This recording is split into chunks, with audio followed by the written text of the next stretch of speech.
and I'm really curious to see him in that Yankee rotation. They have 5 now. You always need more than 5, but if they could get what Stroman has given for the last 3 seasons, which is about a 3.5 ERA and 140 or so innings, I think they'd sign up. You know, even in his quote-unquote bad years, he's always been under 4 ERA. His lifetime ERA is 3.65. You have some worries about him. Let's not paint a totally rosy picture. His walk rate has started to go up a little bit. That's a problem. He's got to bring that back down, and as Jack said, they've got to have him hit the ball on the ground. Also, another number that's always thrown out there, lifetime he doesn't have good numbers at Yankee Stadium. Guess what? He's not pitching to the Yankees. He's going to be pitching to other teams. So if he keep the ball on the ground, the Yankees have a good defense, he will get outs. Now, whether he slots in at the number 2, 3, or 4 starter, that does tell you exactly where the Yankees are. We'll talk about it later, as you mentioned. Rodon should be their number 2 starter.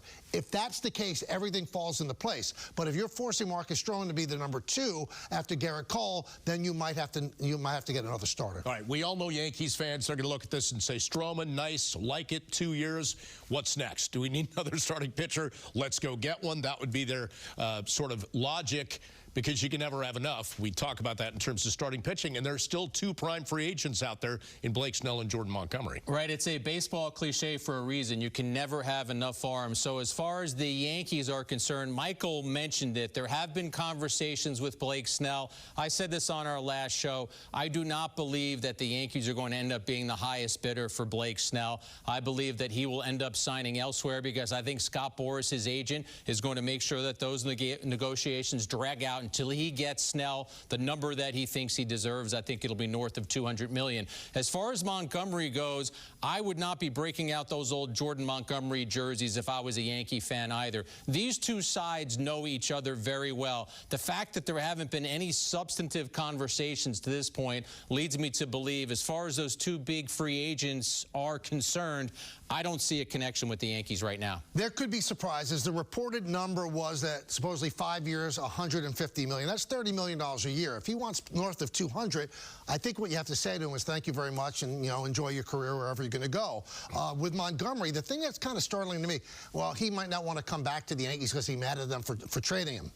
I don't sense that being Jordan Montgomery's way. Maybe he wants to go back to Texas, where he won a championship, where they don't have state tax. Now, obviously, the Yankees can go the trade route as well. We're going to hear from Spencer Jones with Meredith in just a moment. But the bottom line is, if the Brewers are asking and the White Sox are asking for Spencer Jones, I think the Yankees are saying no. The Yankees have to have contingency plans if this is the only year that Juan Soto is a Yankee. You need Spencer Jones to be the star that you think he's going to be. But otherwise, I'd be a little bit hesitant to go into the season with my 6th, 7th, and 8th starters as Beater, Hampton, and Heel.